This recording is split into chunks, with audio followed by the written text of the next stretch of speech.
second wave, alleviating any constraint from the financing side for all stakeholders, that is government, hospitals and dispensaries, pharmacies, vaccine, medicine manufacturers and importers, medical oxygen manufacturers and suppliers, private operators engaged in the critical healthcare supply chain, and above all, the common man who may be facing sudden spikes in health expenditure.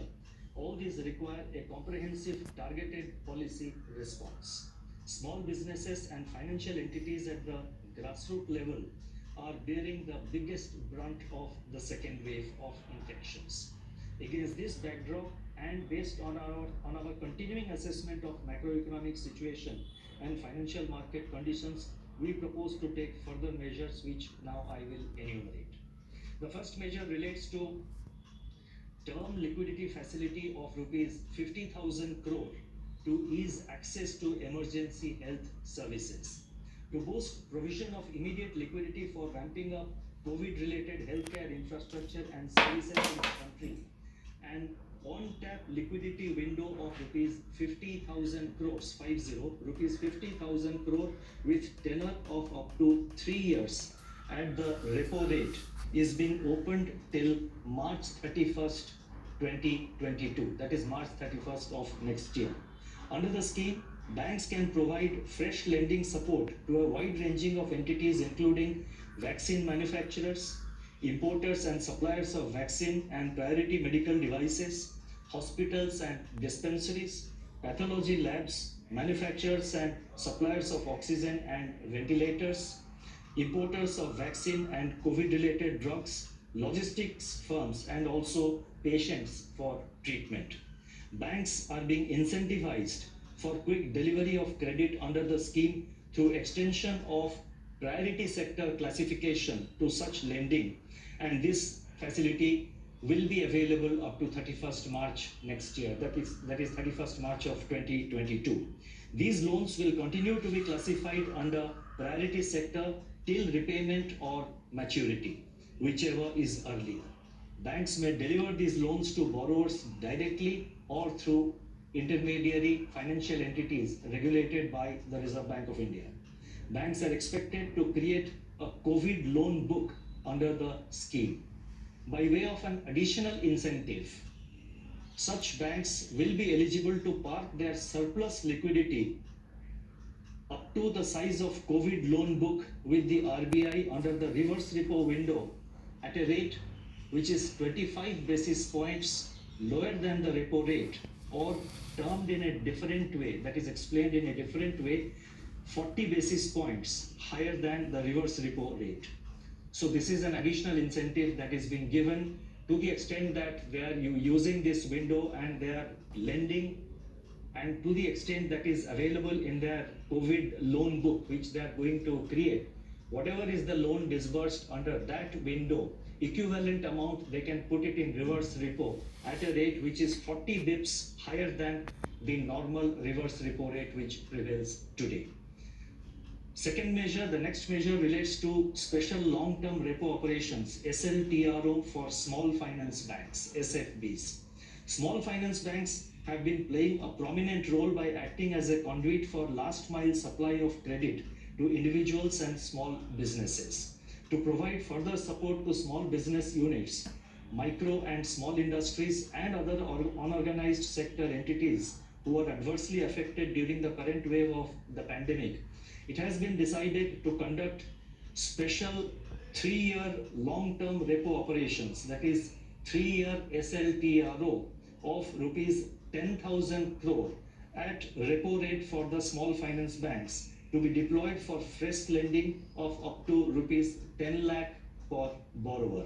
This facility will be available till 31st October 21. Next measure relates to lending by small finance banks, that is SFBs, for on lending to SFBs for on lending to MFIs to be classified as priority sector lending.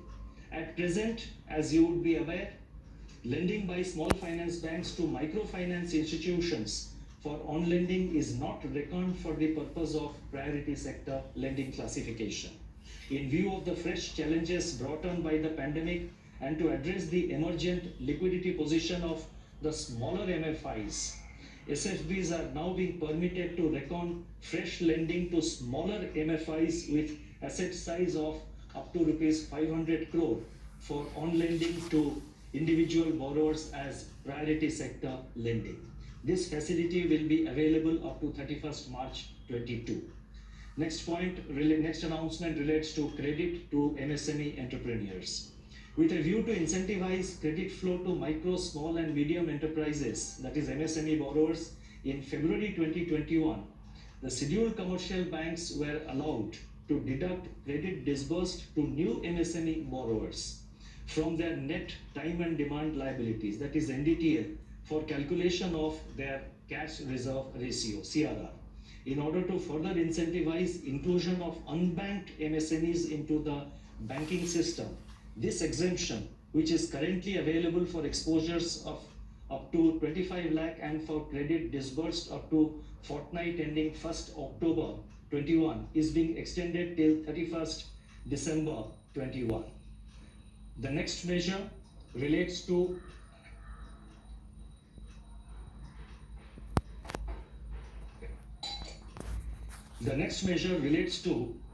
Resolution Framework 2.0 for COVID-related stressed assets of individuals, small businesses and MSMEs. The resurgence of COVID-19 pandemic in India in recent weeks and the associated containment measures adopted at local and regional levels have created new uncertainties and impacted the nascent economic revival that was taking shape. In this environment, the most vulnerable category of borrowers are individual borrowers, small businesses and MSMEs. The following set of measures are being announced today, specifically targeting these groups of borrowers. And this particular set of announcements, there are three components to it. The first component is as follows. Borrowers, that is individuals and small businesses and MSMEs, having aggregate exposure of up to rupees 25 crore and who have not availed restructuring under any of the earlier restructuring frameworks, including the Resolution Framework 1.0 of RBI dated 6th August 2020, and who were classified as standard as on 31st March 2021, shall be eligible to be considered under the Resolution Framework 2.0. Restructuring under the proposed framework may be invoked up to 30th September and shall have to be implemented within 90 days after invocation. In respect of, and the second component, now I am proceeding to the second component of this set of announcement. In respect of individual borrowers and small businesses who have availed restructuring of their loans under the Resolution Framework 1.0, where the resolution plan permitted moratorium of less than 2 years, lending institutions are being permitted to use this window to modify such plans to the extent of increasing the period of moratorium and or extending the residual tenure up to a total of 2 years. Other conditions will continue to remain the same. And the third component relates to small businesses and MSMEs which were restructured earlier, and this measure is intended to ease their working capital accommodation and the working capital availability for small businesses and MSMEs. And the announcement is as follows.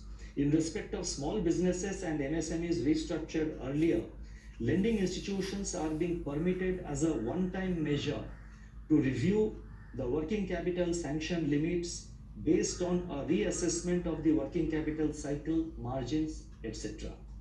The next announcement relates to rationalization of compliance to KYC requirements. Taking forward the initiative of the RBI for enhancing customer convenience, it has been decided to rationalize certain components of the extant KYC norms. These include A, extending the scope to video KYC known as video-based customer identification process, that is VSIP, for a new category of customers such as proprietorship firms, authorized signatories and beneficial owners of legal entities, and for periodic updation of KYC. B, conversion of limited KYC accounts opened on the basis of Aadhaar eKYC authentication in non-face-to-face mode to fully KYC compliant accounts. C. Enabling the use of KYC identifier of centralized KYC registry for visit and submission of electronic documents, including identity documents issued through DigiLocker as identity proof. And D. Introduction of more customer-friendly options, including use of digital channels for the purpose of periodic updation of KYC details of customers. And further, keeping in view the COVID-related restrictions in various parts of the country, regulated entities,